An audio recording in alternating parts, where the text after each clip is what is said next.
Welcome to the Deep Dive. This is where we take a fascinating topic, grab a whole stack of, well, really incredible source material, and we pull out the most important bits, the surprising stuff, sometimes the things that really just make you rethink everything. And today, we're definitely in rethinking territory. We really are. We're diving into a place, a world that I think most of us feel like we know pretty well, Pompeii. That name conjures up such a specific image, doesn't it? It absolutely does. When you hear Pompeii, what just immediately pops into your head? It's probably that picture, right? A city perfectly preserved, completely frozen in time, exactly as it was when Mount Vesuvius erupted back in 79 AD. That catastrophic moment. Yeah, it's such a powerful image, almost tragically iconic, a snapshot of ancient Roman life, just captured in an instant. It's this really poignant reminder of how sudden nature's power can be. It is. It's incredibly moving. And here's the big but for today. What if that image, as compelling and, moving as it is actually only telling us part of the story, a really small part, perhaps? Now you're getting to it. What if, hidden beneath those layers we think are so perfectly preserved, the ones that have captivated millions of people for, well, centuries? What if there's a whole other Pompeii, an invisible city maybe, that kept going, that lived and adapted and changed for hundreds of years after that big catastrophe? Indeed. That's precisely the hidden history we're digging into today. There's been some recent, really groundbreaking archaeological work, particularly in this fascinating area of Pompeii they call the Insula Meridionalis. Okay, the Insula Meridionalis. Yeah, What's that exactly? Basically the southernmost block or island of the city, right down here where the coast would have been. And the discoveries there are forcing us really to confront this powerful new idea, a concept that fundamentally reshapes how we understand the past. Researchers are actually calling it the archaeological unconscious. The archaeological unconscious. Wow, okay. So our mission today in this deep dive is to guide you through this really compelling evidence. Evidence that shows a truly resilient, surprisingly long-lasting reoccupation of Pompeii. It completely challenges those, standard assumptions most of us have about the city. We're going to unpack how different ways of doing archaeology, different approaches over the centuries, have literally shaped what we see when we look at Pompeii. And maybe even more importantly, what's remained hidden, either deliberately or just, accidentally overlooked. And then we'll explore what all this means, not just for preserving the past, but for how we even approach history itself. So yeah, get ready to rethink pretty much everything you thought you knew about this ancient city. It's not as static as we thought. Let's really dive deep. Okay, so let's start right there with what you called the paradox of Pompeii. It's this huge global icon, instantly recognizable. Millions of people visit from all over the world, right? All drawn by this dominant story. Pompeii, the perfect snapshot, the pristine time capsule of 79 AD. That's the narrative, the powerful magnetic narrative. Exactly. It's the core of why we're fascinated. But you're saying that this very focused, this incredibly strong story has somehow created a massive blind spot in our history. How does that even work? How can something so illuminating also hide things? It's a really profound question, actually, and it's right at the heart of this paradox. That dominant narrative, while it's undeniably captivating, and look, it's incredibly important for understanding life in 79 AD, it absolutely has created what researchers are now calling an archaeological unconscious. Okay. And this isn't just about, stuff that hasn't been dug up yet, like finding another unopened box buried somewhere. It's much more complicated than that. How so? It's about what has been, in many cases, deliberately removed or systematically overlooked because archaeologists were so focused, so zealous about revealing only that pristine 79 AD layer. You mean they dug through later stuff and just discarded it? In many early excavations, yes. Or poorly documented it. Imagine, if you can, a history book where huge, intricate chapters were just ripped out. Not necessarily maliciously, but because they didn't quite fit the story. Everyone wanted to tell that single perfect snapshot. That, in essence, is kind of what happened during a lot of Pompeii's excavation history. That's a really powerful and honestly slightly unsettling idea. So could you define this archaeological unconscious a bit more? What exactly falls into this hidden category, and why did it stay hidden for so long? Sure. So the archaeological unconscious, it basically refers to this huge amount of archaeological data, real physical evidence, that relates to phases of human life after 79 AD. Evidence of people living in the ruins, adapting, surviving for centuries. Okay, the post-eruption life. Exactly. But also, it includes structures and layers from before 79 AD. Pompeii had a long history before the eruption, right? Buildings were knocked down, rebuilt, repurposed. Right, cities evolve. Precisely. So earlier layers that were maybe obliterated or forgotten or changed over time, these crucial layers of history, both post-79 and pre-79, were often systematically suppressed or just removed by earlier archaeological methods. Why? Specifically to reveal what they saw as the pure 79 AD level. The prize. The prize, exactly. It's the history that archaeology itself, ironically, kind of made invisible in its search for that single perfect image. So, for instance, down that Insula Meridialis area where so much of this new research is happening, we're finding these really complex underground level cellars and things built up against ancient city walls that are now basically gone, obliterated, absorbed into later buildings. These are layers that were literally beneath the city of 79 AD, but they were also beneath the radar, the consciousness and the priorities of archaeologists from a certain era. They just weren't looking for them. Or if they stumbled upon them, they were often seen as distractions, irrelevant to the main story they wanted to tell. Which brings us to a really interesting point, because this whole idea of an unconscious obviously has massive parallels in psychology. Sigmund Freud, right? The father of psychoanalysis. He actually visited Pompeii in 1902.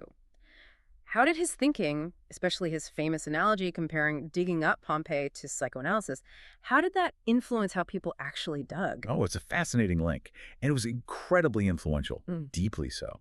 In his 1907 work, Delusion and Dream, in Jensen's Gradiva, that's the rough translation, Freud made this direct observation.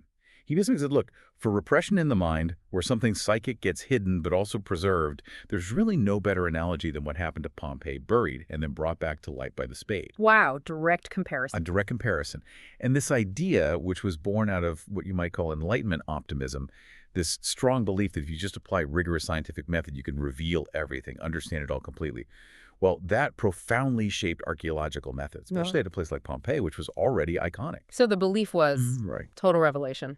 Total revelation. The idea was that just like psychoanalysis could meticulously dig up and get rid of every shadow from a patient's unconscious mind, bring everything repressed fully into the light, archaeology could do the same for the ground. It could eliminate all the shadows, all the later disturbances, all the earlier messy bits.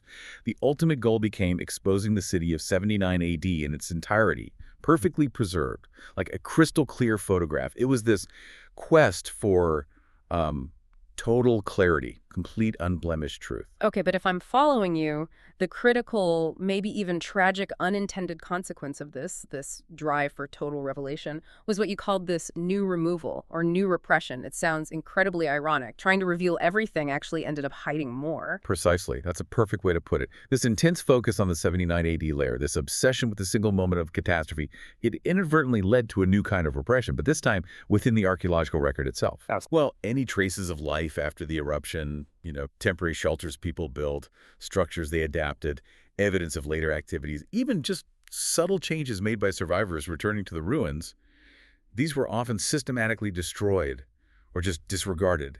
They didn't fit the perfect, pristine image of the 79 AD city that the excavators were aiming for, the one they wanted to show the world. They saw it as contamination. Exactly. Contamination, disturbance, noise. Not valuable historical information in its own right. Yeah. But it wasn't just the post-79 AD stuff that got sidelined. The earlier stuff too. Yes, even deeper layers. Layers from the 6 or 7 centuries of Pompeii's incredibly rich life before the eruption. Remember, it wasn't founded in 79 AD. Structures that were knocked down, built over, refunctionalized over that long history. They were also often overlooked, sometimes partially destroyed, or just really poorly documented in that relentless drive to get down to that single iconic moment. So it was a choice, really. Maybe unconscious, but still a choice. It was an archaeological choice, yes. Maybe unconscious for some, maybe more conscious for others. A choice to define Pompeii by its dramatic end, rather than by its full, complex, multi-layered story. And that's the essence of this archaeological unconscious. All the data that was actually there, physically present in the ground, but was actively excluded from the main narrative being constructed. Okay, so if Freud's very influential model was all about total illumination, bringing everything into the light, who offered a different way, a counter-narrative, a psychological framework that maybe fits better with embracing the shadow, the bits that remain partly hidden in archaeology? That would definitely be Carl Gustav Jung. He started out working very closely with Freud, as you know, but then he diverged pretty significantly from his teacher's model of total illumination. Jung proposed this profound idea of a collective unconscious, this shared pool of human experience archetypes, and critically for us here, the concept of an umbra, or shadow. The shadow. Yes, aspects of the psyche that, just by their nature, can't be fully illuminated. They're destined to remain, at least partly, mysterious. Yeah. Jung didn't believe you could just excavate and eliminate everything from the unconscious. Some parts would always remain just out of reach. And that concept aligns remarkably well, actually, with the realities and, frankly, the limitations of archaeology. You can never dig up everything, nor should you, perhaps. Some things have to remain in the shadow or as potential. And didn't Jung have this incredibly vivid dream that sounds almost exactly like an archaeological dig? It feels almost predictive, given what we're talking about with these hidden layers. He absolutely did, back in 1909, and the archaeological parallels are just striking. He dreamt he was in this multi-layered house, which he later saw as a symbol of his own psyche, his own mind. Okay, tell us about it. So in the dream, he starts on the upper floor. It's a Rococo parlor, very elegant, beautiful antique furniture. Then he goes downstairs to the ground floor, which feels much older, maybe 15th or 16th century medieval style, red brick floors. Darker. From there, a heavy wooden door leads him to a stone staircase spiraling down into this vaulted cellar. Feels exceptionally ancient.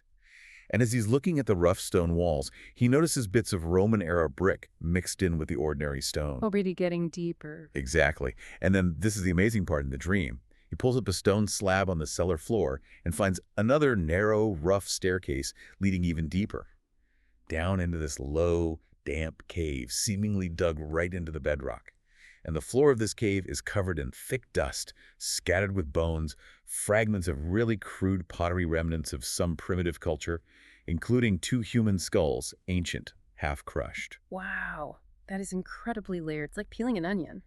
How does this dream connect so directly to Pompeii, especially this Insula Meridionalis area and what the archaeologists are finding now? It's almost uncanny. It's as if Jung's dream was a kind of blueprint or maybe a materialization of the Insula Meridionalis itself. Take the house of Giuseppe II, for example, which is right there in that southern quarter. It seems to physically embody his dream. Well, if you go there today, you see this grand 2-story house, right? The upper floor was added or heavily rebuilt after that big earthquake in 62 AD, the one that happened before the final eruption. Okay. Meanwhile, the ground floor, with these sturdy columns made of local tough stone, that dates back much further, to the 2nd century BC. That's what some historians call Pompeii's golden century or Renaissance, a time of great wealth and artistic activity. Right, so different periods already visible. Exactly. But then here's where the unconscious really kicks in. Hidden away, behind this sort of discreet, easily overlooked door, there's a stone staircase leading down to a cantina, a cellar. Ah, like in the dream. Just like the dream. Yeah. And this cellar, in turn, opens onto another terrace area that was built directly up against these now obliterated ancient city walls. Walls that are mostly invisible today, just absorbed into later buildings. And from there, there's yet another level, even lower down, you get to through this narrow vaulted corridor. Even deeper. And it leads to this small, private thermal complex, like a mini bathhouse, complete with low, vaulted ceilings, a kitchen area, a furnace. And this is the very space that Antoine-François Mazois, that French architect who drew Pompeii in the early 19th century, depicted with bones and pottery shards, the archaeological version of Jung's primitive cave. That's astonishing. The parallel is exact, from the Rococo parlor down to the cave with bones. It's an almost perfect, almost unsettling parallel. Sophisticated top floor, down through medieval-feeling layers to the ancient Roman basement, and finally this primeval cave with its deep, disturbing remnants. But here's what makes it even more weird, maybe. This historical coincidence. Jung has this incredibly detailed dream in 1909. But he didn't actually visit Pompeii until 1923, right? Much later. Correct. So he couldn't possibly have known the exact layout, the deep stratigraphy of the House of Giuseppe II when he had the dream, because those lower levels weren't really known or understood back then. Exactly. That's what elevates it beyond just a neat analogy. It suggests something deeper, maybe an archetypal resonance, a fundamental pattern in the human mind that just happens to mirror the physical reality of a place like Pompeii, with its layers of history, memory, and forgetting.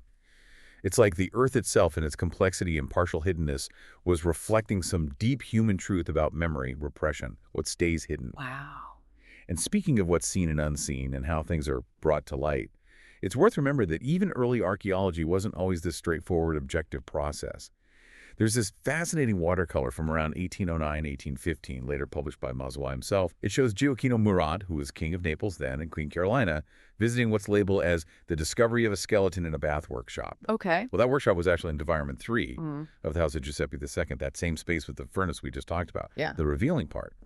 That specific skeleton had actually been dug up way back in 1767, almost 50 years earlier. So they staged it for the king and queen. It seems incredibly likely it was staged for the royal visit, a bit of archaeological theater, designed to impress. And it just subtly shows how even way back then, there was an element of, well, artifice, a manipulation of the revelation. It suggests that what was brought to light was sometimes curated, not purely discovered, even then there was a choice, conscious or not, about the story being told. So this sets up this core tension, doesn't it? This kind of philosophical battle being fought in the dirt and ash of Pompeii. Freud's messa in luce totale dell'inconscio, the total illumination of the unconscious, versus Jung's convivenza con l'ombra, coexistence with the shadow. It sounds like a fundamental challenge to how we even think about historical truth. It really is. And this tension, this fundamental difference in approach, it's going to be a theme that keeps coming back as we look at how these different views have shaped our understanding, or maybe our misunderstanding of Pompeii's incredibly long, complex, and surprisingly resilient life after its supposed end. It forces us to ask that crucial question, what else have we missed by only looking for the story we expected to find? Okay, that's a really powerful framework to start with. So let's try and consciously set aside that iconic image, Pompeii frozen, perfectly buried, totally lifeless. What was it actually like in the immediate aftermath of 79 AD? It couldn't have been pristine and empty, surely. What did that landscape really look like for anyone who survived? You're absolutely right to challenge that image. It was anything but a perfectly buried museum piece.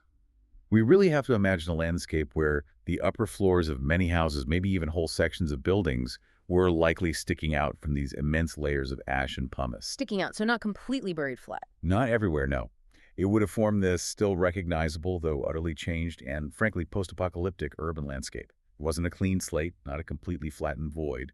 Many buildings, especially those with strong walls and foundations, would have had their upper parts poking through the volcanic deposits. Okay. And people? Did anyone actually survive? Oh, definitely. While tens of thousands tragically died, there were undoubtedly survivors. People who managed to escape the initial phases of the eruption, maybe fled towards the sea or inland. And for many of them, especially if they had nowhere else to go, returning home to the ruins, no matter how grim or dangerous it looked, was simply, well, it was better than nothing, a desperate survival calculation. So it wasn't a ghost town right away. Not at all. It was a place of immense trauma, absolutely, but also of tentative return, people coming back to see what was left. So people were actually living there among the devastation, not just abandoning it forever. That really does shift the narrative, doesn't it? What did spontaneous reoccupation actually look like on the ground? Yes, precisely. There was a surprisingly rapid and spontaneous reoccupation, really driven by sheer human need and resilience. You have to picture people picking their way through maybe knee-deep ash and pumice in some areas, navigating streets choked with debris. They were living amongst these half-collapsed walls, often in buildings that were partially intact but obviously deeply damaged. Making do. Completely making do. They improvised. They built temporary shelters, maybe leaning timbers against a standing wall. They made makeshift hearths, just small fire pits for warmth, for cooking, for light built directly on the layers of ash and of volcanic debris that had just fallen. This wasn't organized town planning. It was organic, grassroots survival. And digging. You mentioned digging earlier. Critically, yes. They were digging through the ash, desperately trying to get back to their homes or maybe public buildings to recover anything valuable, money, jewelry, tools, usable building materials like roof tiles or timber, anything they could reuse. That must have been grim work. Incredibly grim. Sometimes, in these excavations, they would have tragically come across the remains of victims. Those famous casts are formed around voids left by bodies, or the skeletons of animals trapped in the disaster. A constant, stark reminder of the catastrophe. And with amazing resourcefulness, they also rebuilt essential infrastructure. Things like clearing out existing wells, or maybe even digging new ones to find water. Water's fundamental, right? You needed to make the place habitable again. It was just this desperate, determined struggle for survival, for continuity, trying to reclaim some kind of life from the disaster. It sounds so much more chaotic and just deeply human than that neat frozen in time picture. Did the Roman authorities, the empire, do anything? Did they have an official response to this messy, spontaneous return to the ruins? Or did they just write Pompeii off? No, they didn't write it off completely. The Roman authorities did respond, though maybe not in the sort of grand, immediate rebuilding way we might think. Mm. We have hints in ancient literary sources about Pompeii's official reestablishment, or at least some kind of official acknowledgement. Like what? What do the sources say? Well, for example, Suetonius, in his Life of Titus, he records that Emperor Titus, who was emperor during the eruption, sorted out from consulars the overseers for restoring Campania, and he specifically allocated the assets of those who died in Vesuvius without leaving heirs to help restore the afflicted cities. Ah, so money and administrators were sent. Yes, and similarly, Cassius Dio, another major Roman historian, he records that Titus sent oikistai, that's a Greek word, basically meaning city founders or refounders, to Campania. And he provided them with funds and also the properties of those who died without heirs. So these sources clearly show there was imperial interest, imperial intervention. City founders, refounders, that Yeah. sounds quite official. Like they were planning a big state-sponsored rebuilding project from scratch. Is that how the new archaeology interprets it, or is it something different? Well, not necessarily a grand top-down reconstruction right away. This is exactly where the new archaeological finds are providing this really crucial reinterpretation of those texts. The evidence suggests these interventions weren't really about some ambitious, immediate, massive rebuilding effort. So what were these oikistai doing then? It seems more likely that the Roman magistrates were primarily focused on managing and legitimizing the spontaneous reoccupation that was already happening. Their job was probably to bring some order to what must have been a pretty chaotic situation, to try and prevent anarchic scavenging, basically looting, and ensure a more structured way of allocating resources, like those properties of the heirless. So managing the chaos rather than rebuilding the city. In effect, yes. They were sort of refounding a living human presence amidst the ruins, bringing a bit of imperial order to the chaos, rather than orchestrating a full-scale urban renewal project as we might imagine it today.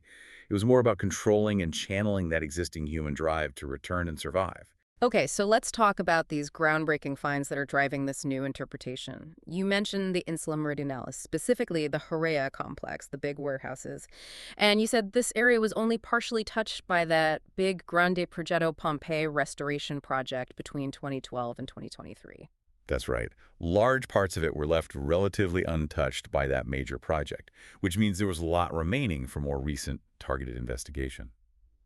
The Insula Meridionalis is absolutely the focal point for these really cutting-edge discoveries right now, especially the ongoing digs that started just recently, June, July 2024, within that Heraea complex. Warehouses. The warehouses, yes. Specifically in the areas designated ambient 65, 66, 81, 63, and some limited work in adjacent room 67, 74.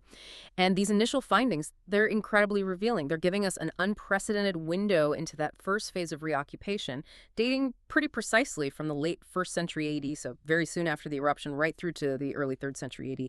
It's literally an unfolding story as we speak.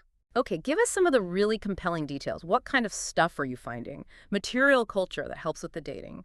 And what about structural changes? Things that show people were really settling back in, not just passing through. The material culture is absolutely crucial for the dating. We've unearthed extensive fragments of everyday pottery. Lots of it comes from North Africa, actually, which acts like a really precise time marker for this period. Specific types. Yes, we're talking about specific ceramic forms like African red slipware. These are quite distinctive, fine red tablewares and various types of African cooking pottery, too. These pottery styles are incredibly accurate chronological markers. They immediately tell us this activity happened well after the 79 AD eruption, confirming a sustained post-eruption presence. Okay, pottery gives us the dates. What about the structures? How did they adapt these ruined warehouses? Ah, the structural adaptations. This is where you really see the resilience and the immense resourcefulness of these early reoccupiers. They weren't just camping in the ruins, they were actively adapting them, making them work. Like what examples really stand out? Okay, so in room 65 of the Heraea, for instance, archaeologists found what looks very much like a probable staircase. But it's not grand Roman work, right? It's clearly functional, ingeniously built using reused materials, bits of marble scavenged from somewhere, fragments of broken roof tiles, blocks of local Nosra tough stone. And crucially, this structure is built directly on the 79 AD ash and volcanic debris layer. Directly on the ash. Directly on it, meaning it was undeniably built after the eruption. Yeah. And it seems designed to provide access from what would have been a new, higher ground level formed by all that accumulated volcanic stuff. So they're building on top of the destruction layer. Exactly. We also found evidence like two recesses cut into the side walls and a hollow carved into the sill of a large window. What does that suggest? Probably the insertion of a wooden access ramp. Again, people improvising ways to get in and out of buildings that might have been partially buried or had their original entrances blocked. Very clever.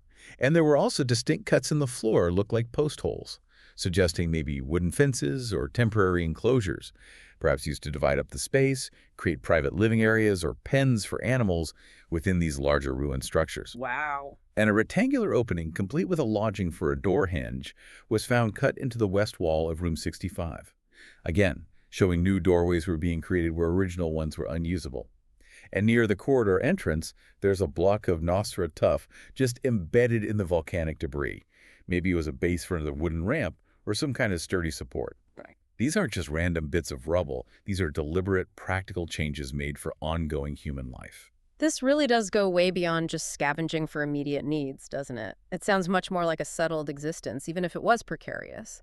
What about really significant artifacts or even human remains from this early reoccupation phase? Oh, far more than scavenging, absolutely. It speaks to this incredible tenacity. Among the really significant artifacts, we found fragments of quite monumental marble, including intricate mosaic pieces, tesserae from opus sectile floors, and bits of grand floor slabs and architectural decorations. Some of these almost certainly came from Pompeii's public buildings. So they were recycling the fancy stuff. Recycling the fancy stuff. People were efficiently reusing materials from the immediate aftermath, taking advantage of whatever was readily available in the ruined city. But one particularly important find is this inscribed marble fragment. It seems to be from a statue base, and it reads HIALF. Any idea who that refers to? Almost certainly Eumachia, the famous, incredibly wealthy public priestess from Augustan Pompeii. She was a major benefactor to the city before the eruption, built a large public building in the Forum. Finding this fragment provides this direct, tangible link back to the city's pre-eruption identity. It shows that parts of the old grand city were literally being physically integrated, repurposed into these new reoccupied spaces. It's the powerful symbol of continuity, even amidst all that change. That's incredible, a piece of Eumachia's legacy used by survivors. Exactly. But maybe the most profound and certainly the most moving evidence for an established long-term human presence in this period is the discovery of a neonate burial, a baby's burial. A baby buried in the ruins. Yes, in environment 72, and it dates specifically to the 2nd century AD, finding the remains of an infant buried within these reoccupied ruins. Well, it indicates a community that's settling down, experiencing births, deaths, the whole cycle of life, not just transient scavengers passing through. That's powerful evidence. It really is. And it's further backed up by a coin of the Emperor Marcus Aurelius, struck for the divine Antoninus Pius, dated precisely to 161 AD, found in the same area, environment 72. Helps firmly date this phase of activity. Any other finds that paint a picture? Well, speaking of life and death, the partial skeleton of an equus, a horse, was found in room 81. This horse was clearly killed by the 79 AD eruption. But significantly, there were clear traces of earlier human digging around its remains. What does that mean? It indicates post-eruption attempts by these early reoccupiers to salvage something from the carcass. Maybe it's hide, maybe meat if it wasn't too decayed, maybe harness fittings. It just paints this picture of life and death, persistence and resourcefulness, all tangled together in the ash. So the implications of all these finds are really profound. It's definitely not just a few desperate stragglers hiding out for a few weeks. You're painting a picture of a much more continuous, stable, albeit transformed human presence for quite a while. Exactly. These findings strongly suggest that parts of the Horea, these big warehouses, were not only partially visible from the outside after the eruption, but critically, they were also largely intact enough structurally to allow for this remarkable, continuous reoccupation. And here's a really crucial point that changes everything. What's that? The major collapses. You know, the collapsed walls and vaults that we see in these rooms today, the things that make you think, wow, total destruction in 79 AD. They didn't actually happen during the eruption itself. They didn't. When did they happen? They happened after this early reoccupation phase, specifically sometime between the late 2nd century and the 4th century AD.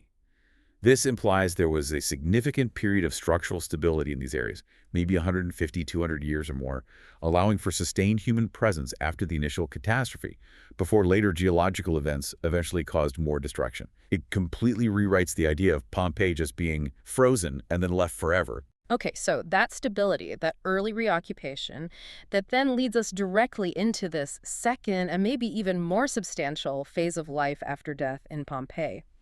Stretching from the 4th century right up to the mid-5th century AD, this really speaks volumes about human resilience, doesn't it? And adaptation in these ruins. What changed in this later period? Was it a different kind of life again? It does seem to be a different, perhaps more established kind of life, yes. This period shows a really clear and significant shift towards what archaeologists are calling a subsistence economy and local production. Subsistence economy, what does that mean in this context? It means people weren't just scavenging anymore or relying heavily on outside trade. They were creating a sustainable way of living within the ruins, growing food, Yeah. making things they needed right there. And this shift would have been absolutely crucial because this was a time of wider economic and political instability across the whole Roman world. The empire itself was going through massive changes. Right, the later Roman Empire had its troubles. Exactly. So people in Pompeii weren't just surviving day to day anymore. They seemed to be actively adapting to a new, more self-sufficient way of life, centered right there in the remnants of the old city, relying much more on local resources, local ingenuity, rather than maybe long-distance supply chains that were becoming unreliable. So what are the latest Haurea discoveries back in those warehouses telling us about this second, more established phase? What did daily life look like then? The evidence here gets even more robust, even more detailed. It gives us a much clearer picture of everyday activities. For instance, in room 66 of the Haurea, archaeologists found a very distinct floor level showing clear signs of sustained domestic life. Like what kind of signs? On this floor, they found 4 clearly marked out ash piles. These were residues from hearths, fireplaces, and they were clearly delimited, marked out by carefully placed stones and small cubic stones, cubilia. These aren't just random scattered ashes from a campfire. They are direct, unambiguous evidence of sustained domestic activity. People living there, cooking meals, keeping warm in those spaces over a long period. It tells a story of routine, settled life within the ruins. Hearths make it feel like home, even in a ruin. It really does. Then, moving over to room 81, they unearthed the remnants of a really large rectangular cooking structure, or maybe an oven. It measured about 2.3 meters long by 1.3 meters wide. So definitely not a temporary campfire. Pretty substantial. Very substantial. It was solidly built, again using reused materials reflecting that ongoing resourcefulness. And inside and around it, they found significant amounts of carbonized organic matter. Things like pine cone bracts and pine nuts, clearly used as fuel for the fire, along with a scattering of animal bones, the leftovers from meals. So a big communal kitchen area almost. Possibly. The sheer size and the permanent nature of this structure point definitively to a prolonged settlement. This was likely a fixture for a community, not just something for temporary visits or occasional use. And it was even cleverly built. It was aligned with a skylight in the vaulted ceiling above, Why? almost certainly to let the smoke escape. It shows remarkable foresight, practical adaptation. They weren't just making do, they were planning. That's incredible detail. What about dating this second phase? Are the chronological markers just as clear? And do we get any more cultural insights? Who were these people? The ceramic finds are again abundant and give us very precise dating. We're seeing a real wealth of late antique ceramic fragments that confirm this occupation lasted right up until the mid-5th century AD. Still finding that African pottery. Yes, still lots of African red slipware, those fine red tablewares, but specific forms that are characteristic of this later period. Things archaeologists identify as haze, forms 67, 73, 91C, and 92. We also find various types of African cooking pottery, sturdy pans, casseroles, and significantly, testelli. Testelli, what are those? They're a type of shallow clay lid, or sometimes a shallow dish, specifically used for baking bread, often directly on hot coals or embers, finding those points very strongly towards local bread production. Ah, bread again. We'll come back to that. Any other finds? Yes, in room 65, a particularly insightful find. 2 fragments from African red slipware oil lamps. And one of these fragments clearly has the Chi-Rho monogram stamped on it. The Christian symbol. The Christian symbol, exactly. Very distinct early Christian symbol, datable to the 5th century AD. So this not only helps firmly date the occupation right up to that period, but it also gives us this fascinating cultural insight. It suggests that Christianity was present among this reoccupying population. That's a huge clue about who they might have been or what they believed. It really is. We also found 4 bronze coins from the Constantinian dynasty, so first half of the 4th century AD in the southeast part of room 81, and then there's this truly unique find, an Ursius monoinsata. Okay, what's that? It's a type of single-handled jar, and this one has a tichlus pictus, basically a painted label or inscription identifying it as belonging to Ambricius Scaurus. Scaurus. Wasn't he a famous Pompeian garum producer before the eruption? The very same. Famous for his fermented fish sauce, finding his jar hundreds of years later in room 81. It's fascinating. Does it mean there were some residual commercial links somehow still operating? Or, more likely, is it just another example of items from the old city being scavenged, perhaps valued, repurposed, and used by these new inhabitants centuries later? Either way, it's an amazing little glimpse into their world. So it's not just living in the ruins anymore. In this phase, we're seeing clear structural modifications, too. They're actually changing the buildings. Yes, absolutely. The Horea rooms show clear, deliberate adaptations that go way beyond just temporary shelter. For example, they built a new masonry partition wall across rooms 66 and 65. This wall effectively narrowed the original, much larger warehouse space, creating more defined areas, maybe more private, maybe just more manageable spaces within the existing Roman structure. Reshaping the space. Consciously reshaping it, not just patching holes. Similarly, they enlarged an existing doorway in room 65. Again, it suggests practical reuse, modifying the Roman structures to better suit their new needs for getting around, for access.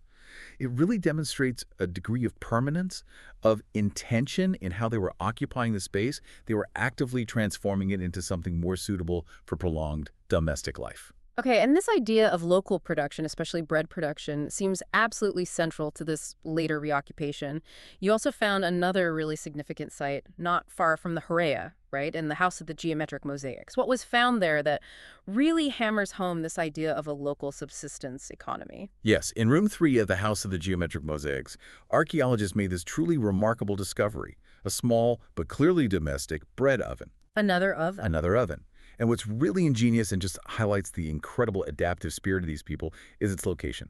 It was built inside a Roman cistern. Inside a water tank. Essentially, yes. An underground water storage tank. But this cistern had already been transformed into a service corridor after the 62 AD earthquake. So you've got an adaptation within an adaptation. It's incredible. They basically made an incision into the side wall of this former cistern and built the oven leaning against the north and south walls, which were still covered in that tough, waterproof Roman concrete cacio pesto. So adapting structures that had already been repurposed from something else entirely, that's just layers upon layers of ingenuity. Tell me more about the oven itself. Exactly. It just shows this incredible layered adaptation and resourcefulness. The oven itself, like the structures in the Horea, was constructed entirely with spoil or recycled materials. Just bits and pieces, brick and tiles, broken bricks, whatever they could scavenge from the surrounding ruins. Again, showing this remarkable ingenuity and making the most of available resources. Functional. Oh, yes. Although the front part where the smoke would have come out is missing now, the remnants of its circular cooking chamber clearly show it was a functional baking oven. About 1.35 meters across at the base, maybe stood about 70 centimeters high from the floor, and its last phase of use is dated very precisely, again by the associated pottery, to the mid-5th century AD. And was it just this one oven? Even more revealingly, underneath this mid-5th century oven, they found evidence of earlier cooking structures in the exact same spot. A fornicella, which is like a smaller cooking surface or hearth, and some circular fire pits. These earlier features date from the late 3rd century right through the 4th century AD. So continuous use for baking for centuries. It indicates a long, continuous history of cooking and baking activity right there in that specific spot. It suggests this location was a crucial hub for the community's daily food preparation for maybe 150 years or more. And the chronology gets another boost from a phallus coin, a type of bronze coin of Constantine II, dating to 326 AD, found right there within the associated floor layer. So multiple ovens, multiple periods of baking. It all points back to this shift towards local self-sufficiency. What's the bigger picture significance of finding these ovens, especially in a city famous for being frozen in time? Well, the presence of multiple ovens, both in the Horea complex and now here in the House of Geometric Mosaics, it points really clearly and definitively towards this shift. A shift to a decentralized local economy focused very heavily on subsistence. Basic Pulling survival. their own bread. Making their own bread in an era, remember, of widespread economic and political instability across the wider Roman Empire. Being able to independently produce your own staple foods, like bread, right where you lived. That would have been absolutely crucial for community survival. This wasn't about fancy trade or sophisticated markets anymore. It was about basic, essential living, ensuring you had food on the table in a very fragile environment. It just paints this picture of these resilient communities adapting to dramatically changed circumstances, relying entirely on what they could produce themselves right there in their immediate surroundings. And what's really fascinating now is how these new discoveries aren't just about finding new things, are they? They're actually prompting a rereading of old data. Looking back at archives from earlier digs, like those concerning the Championnet houses nearby, how does this archaeological unconscious idea help reinterpret those older findings? Absolutely. That concept, the archaeological unconscious, it acts like putting on a new pair of glasses. Yeah. It lets us reevaluate these historical excavation diaries and reports with a completely fresh perspective. Take the meticulous diaries of Amedeo Maiuri. He was a hugely influential archaeologist working in Pompeii in the late 19th and early 20th centuries. Yeah, a big name. A very big name.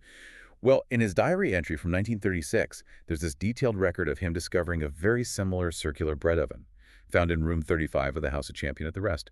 And guess what? It, too, was made of reused materials and built directly on top of the 79 AD eruption layers, just like the ones we're finding now. Another one. So Maiuri saw this back in the 30s. He saw it. He recorded it. His diaries also mention other evidence of what he called post-ancient occupation levels in other nearby rooms, rooms 39, 34, 33. But for decades, these observations were kind of seen as, well, minor anomalies, maybe a few squatters hanging around for a bit. Yeah. They were largely dismissed or downplayed because they just didn't fit that dominant narrative, that picture of the perfectly frozen city. He didn't fit the story. They didn't fit the story. So it wasn't an isolated incident then. This wasn't just one random oven. And this whole theme of pragmatic reuse, repurposing Roman structures for new, often very basic needs, that seems to be a really strong thread connecting all these different discoveries, doesn't it? Yeah. Very strong and consistent thread, yes. In the Championnet houses, we see a former Roman staircase in room 37 that was actually transformed into a latrine, a toilet. Maiuri suggested it was presumably used by the oven staff. Wow. Practical. Very practical adaptation, directly connected to this new subsistence-based economy that was operating in this reoccupied space. And crucially, not far from this oven, in room 235 of the neighboring house of Championnet II, an area that's still largely unexcavated today, there's the definitive presence of the lower part of a millstone, a meta. A millstone. What does that imply? It strongly suggests there was a flour mill right there, very close to the bread ovens, which indicates a fully self-sufficient, localized production system for bread. They weren't just baking bread, they were likely growing grain nearby, grinding the flour themselves and then baking it, creating this functional, if maybe rudimentary, microeconomy right there in the ruins. That completely changes the picture of Pompeii after 79 AD. It's not a graveyard at all. It's this living testament to human tenacity, finding a way to survive and even build a community. It truly does. When you put all these findings together, the meticulous new excavations in the House of Geometric Mosaics in the Horea, combined with this critical re-examination and reinterpretation of Mary's old data from the Championnet houses, it paints a really strong picture. A picture of continuity of stable and not sporadic life in this southern part of Pompeii, the Insula Meridionalis. This human presence endured for centuries, building directly on the 79 AD eruption layers, with distinct late antique occupation levels lasting right up until at least the mid-5th century AD. That invisible city was very much alive, adapting, and, well, thriving in its own way for an astonishingly long time after the catastrophe that supposedly ended it all. It was this resilient community forging a whole new existence in the shadow of disaster. Okay, so this invisible city of Pompeii, it was thriving in its own way for centuries after the eruption, with its bread ovens, its adapted homes, but eventually it did fade away. Was its end as sudden and catastrophic as the 79 AD eruption, or was it more like a slow decline, a gradual abandonment? It seems much more like a slow fade, yeah. Punctuated, perhaps, by subsequent natural events that kind of delivered the final blows to a community that was already, let's face it, living pretty much on the edge. Right. Despite this significant and really prolonged reoccupation we've been talking about, it's super important to stress that this new Pompeii was never really a true urban center in that grand classical Roman sense. It wasn't Pompeii reborn. Not a return to glory. Not at all. It was more, as researchers aptly describe it, an agglomeration, a kind of cluster of settlement, a constant struggle for survival among the ruins of a city skeleton. It was incredibly resourceful, yes, resilient, enduring for centuries. But it wasn't a full urban rebirth. It was a tenacious human presence, absolutely, but always precarious. And that invisible nature you mentioned earlier, the way it got overlooked by later archaeologists, did that kind of persist even as it declined? What evidence do we have for why it remains so hidden, so much part of that archaeological unconscious for so long? Absolutely. This city remained invisible in more ways than one, really. Hmm. Unlike the Pompeii of 79 AD, the one filled with monuments, grand inscriptions, public buildings, this later reoccupied city left virtually no institutional trace. No official records, no big buildings. Nothing like that. We find no new public buildings being constructed, no grand inscriptions commemorating anything, no official records suggesting a new town administration or anything similar. Its structures were, as we've seen, largely makeshift, built from scavenged materials. Its economy was local, focused on subsistence. It remained a shadow, an invisible city, largely lost to archaeological memory until these recent discoveries. Why? Precisely because its remains were maybe too fragile, too temporary, or simply got removed and discarded by later excavators who were only interested in getting down to that pristine 79 AD layer. Its story was written in hearth ashes and reused stones, not in grand monuments that survive easily. Okay, so what ultimately led to its definitive abandonment then? The evidence seems to suggest the reoccupation, at least in the Insula Meridionalis, didn't really go beyond the mid-5th century AD. What delivered the final blow? What made people finally leave for good? The main culprits seem to be, perhaps unsurprisingly, another series of significant and recurring natural events. It seems Vesuvius just wouldn't leave them alone. It remained a formidable, constant threat. More eruptions. Yes, we have strong evidence for one called the Polena eruption, dated to 472 AD. This seems to have been a major volcanic event that heavily impacted the whole Vesuvian area. For example, archaeological digs at a Roman villa site in Masseria de Carolus, which is in modern Polena Trocchia nearby, show it was inhabited right up until this eruption. It suggests this event likely caused widespread abandonment across many settlements in the region, not just Pompeii. So another major blow in 472 AD. Was that it? That was a big one. But it likely wasn't the absolute end. Following that, there seems to have been further, persistent seismic activity. A series of other volcanic eruptions and probably related earthquakes occurring in the early decades of the 6th century AD. These weren't necessarily as catastrophic for Pompeii itself as the 79 AD event, but they were cumulative, constant instability. So geological instability was just this relentless, ongoing threat, like a slow tightening of the noose around these communities.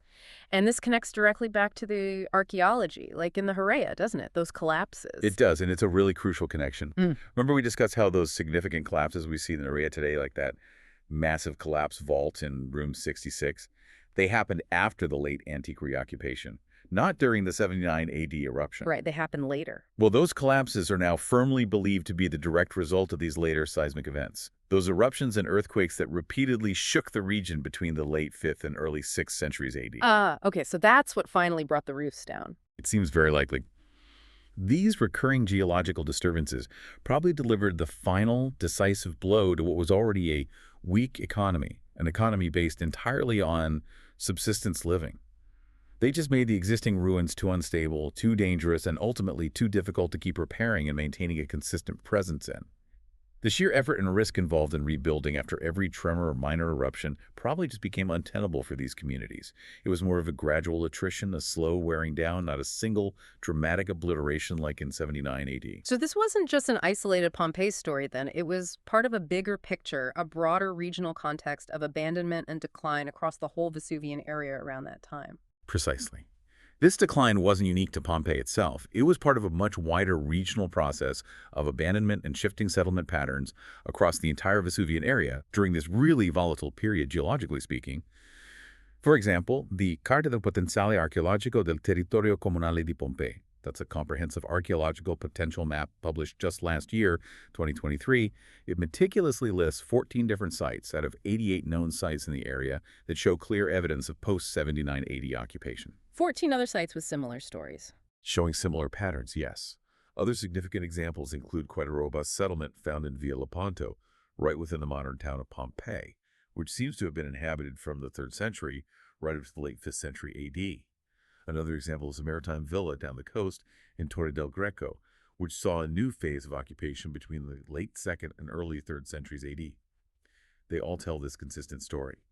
Reoccupation of ruined Roman sites was actually pretty common after 79 AD, but eventually, around the mid-5th to early 6th centuries, these resilient communities faced definitive abandonment, likely due to that relentless ongoing geological instability and the cumulative toll it took on their fragile, subsistence-based way of life. It's really a testament to both incredible human resilience in the face of disaster, but also ultimately the overwhelming power of nature in that region. Okay, so this whole deep dive into Pompeii's archaeological unconscious, it brings us right back to that central concept we started with. Why is it so incredibly crucial, so important to really consider the hidden parts, the removed layers, the unconscious bits of archaeological heritage? What's the fundamental takeaway here beyond just adding a few extra centuries to Pompeii's timeline? Well, the imperative is profound, really. It's about achieving a truly holistic, a more truthful, and just a more comprehensive understanding of history. That traditional singular image of Pompeii frozen perfectly in 79 AD, while it's undeniably powerful, iconic, useful, it's ultimately incomplete. It's only part of the picture. Acknowledging these invisible layers, the life that kept going, the structures that were changed, the histories that got overlooked or deliberately removed, it challenges us to move beyond that single snapshot view. It forces us to embrace the continuous transformation of human experience on that specific piece of land across centuries. It's about recognizing that history isn't just a single static event that happened and then stopped. It's this dynamic, multi-layered palimpsest of endless adaptations, struggles, forgotten lies, reinterpretations. It's about trying to grasp the full story, not just the most dramatic chapter. And this connects directly to how we think about preserving heritage, right? Especially the legal and ethical frameworks around protecting what's unseen, stuff that's still buried, or maybe things we know existed but were removed by earlier digs. How does modern Italian law, for instance, actually approach this unconscious part of heritage? Does it even recognize the value of something that isn't fully visible yet? It does, and it's remarkably forward-thinking in that regard. It shows a deep respect for the entirety of historical context, seen and unseen. Modern Italian law explicitly recognizes this unconscious aspect of heritage, the potential for future discovery, the inherent value of what still lies beneath the surface. How does it do that? Well, going way back to the Rosati-Rava Law of 1909, which was Italy's first really comprehensive law on cultural heritage, right up to the current Cultural Heritage and Landscape Code from 2004, the core principle is consistently affirmed. Things found belong to the state. Everything found belongs to the state. Everything. This means the Italian state hold unique ownership, but also profound regulatory power over all archaeological finds, whether they're on public land or private land. And its role isn't just about, defending against looting or illicit trade. It's about actively regulating research itself to ensure proper scientific study and long-term conservation, even of what hasn't been found yet or fully exposed. It reflects this deep understanding of the inherent value and potential of the not yet discovered. It's treated as a national treasure, even when it's still invisible. So it's about protecting something that isn't even fully known yet, protecting a potential future understanding. That feels like quite a philosophical leap for law. And does this idea extend internationally as well? Is it just Italy? It is significantly, yes, definitely rooted in a long-term vision for heritage. And yes, it's strongly supported by international agreements too. The European Convention for the Protection of the Archaeological Heritage, which was signed in La Valletta, Malta back in 1992, introduced this really crucial concept of archaeological reserves. Archaeological reserves, what are those? It emphasizes the importance, the responsibility sometimes, of deliberately leaving material evidence hidden in the ground for future generations. The idea is that future archaeologists, maybe with techniques we can't even imagine today, might be able to study these remains with far less destructive methods and extract even richer, more detailed information than we can currently. So don't dig everything up just because we can. Exactly. It's a profound responsibility to the future, acknowledging that excavation, even when done meticulously, is fundamentally a destructive, irreversible process. You can't unexcavate something. So the hidden, the unexcavated, has this inherent value precisely because it holds untapped potential for future knowledge, future understanding. It's like investing in a historical trust fund for generations yet to come. That sounds like a perfect fit for modern technology then. How are new technologies revolutionizing our ability to study the unseen? To understand these hidden layers without necessarily resorting to destructive excavation? It's almost like peering into that archaeological unconscious itself, isn't it? They are truly transformative, yeah, giving us unprecedented insights. We can now quite literally look inside the soil and even look inside the walls of existing structures, often without any destructive digging at all. Like what kind of tech? Well, things like geographic information systems, GIS.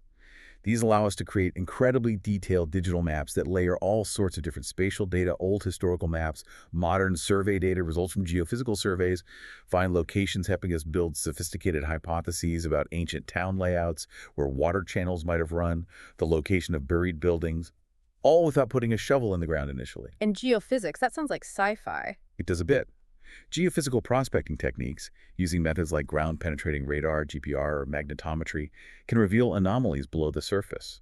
They hint at buried walls, foundations, ditches, hearths, tombs. By detecting subtle changes in the soil's electrical resistance or magnetic properties, it really is like giving the site an archaeological MRI or SEP scan. And we can even do incredibly advanced DNA analysis now on human and animal remains. Like the victims of 79 AD, or that horse skeleton we talked about. We can potentially extract amazing information about their lives, their diet, their origins, their health, maybe even family relationships, all while causing minimal disturbance to the overall site. These technologies allow us to acquire this increasing amount of data on the state of conservation, the nature, the extent of the invisible and unexcavated parts. We gain critical knowledge without necessarily requiring irreversible destruction. It's truly a new era of non-invasive, or at least minimally invasive, archaeology. So it's not just about physically protecting these hidden layers, but also about actively valorizing the unseen, redefining how the public, how all of us listening, engage with these archaeological sites. How can this rather abstract idea of the archaeological unconscious be made real and meaningful for visitors, for instance? Yeah, valorizing the unconscious. It means accepting this fundamental truth. Not everything needs to be brought fully into the light.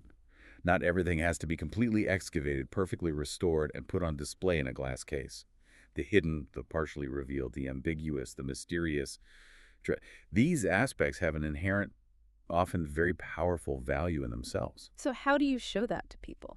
Well, it calls for entirely new ways of engaging the public. For instance, we can use really sophisticated multimedia didactic tools. Think virtual reconstructions, augmented reality overlays on your phone or tablet, interactive digital displays in museums or on site. Imagine walking through the ruins of Pompeii and through your device, seeing a virtual overlay of what the post-eruption reoccupation might have looked like. The makeshift shelters, the smoke rising from that bread oven right there on top of the Roman ruins you're looking at. Making the invisible visible without digging. Exactly, in a non-destructive way. We can also organize carefully managed, sustainable guided tours to active excavation sites, like the current work in the Insula Meridialis, allowing visitors to see the archaeological process itself firsthand, helping them understand that not everything is perfectly revealed, that discovery is messy and ongoing, and that some areas are deliberately being left unexcavated for the future. It demystifies the process a bit. And this seems to connect to a bigger ethical point, too, doesn't it? About scientific integrity, about how history is presented to the public, even in traditional museum settings. Precisely. Archaeologists, museum curators, educators. We all have this profound responsibility, I think, to give more space to doubts, interpretive difficulties, and the unknown in how we present the past. Instead of always presenting this fixed monolithic historical truth, we can embrace the complexity. We can acknowledge the fragmentary nature of the evidence, highlight the ongoing process of discovery and reinterpretation. Show the questions, not just the answers. Show the questions. Show the gaps, the debates, the areas where research is still active. This kind of approach fosters critical thinking in the public. It cultivates a much deeper, more nuanced appreciation for the inherent complexity of history and the real challenges involved in understanding the past. And ultimately, the archaeological unconscious itself, precisely because it is fragmented, because it can often only be glimpsed or understood partially, without ever being fully revealed, that can be one of the most transformative and productive aspects of our collective memory. It challenges us to imagine, to infer, to question, and to truly engage with all those layers of human endeavor that persist, even when they're not immediately visible. It keeps the conversation, the exploration, alive. #tag outro. Wow. What an incredible journey we've really taken today, digging through the many layers of Pompeii. We started with that single iconic frozen image, didn't we? And now I feel like we understand it's just So much more complex, so much richer than that. Pompeii isn't just a city frozen in one moment of time. It's this living, breathing, multi-layered palimpsest of human experience. Absolutely. A palimpsest is the perfect word. Layers upon layers. From its ancient life before the eruption, through the unbelievable trauma of 79 AD, then into those surprising centuries of reoccupation we explored, and finally its rediscovery. The city is just this profound testament to constant transformation and honestly remarkable human resilience. We've really seen how what gets brought to light by one generation of archaeologists can sometimes, maybe inadvertently, obscure even more profound truths, pushing vital information into what we now understand as this archaeological unconscious. It's such a powerful reminder, isn't it, that history is never static. Our understanding of it is constantly evolving with every new discovery, but also with every critical reevaluation of the old data, the old assumptions.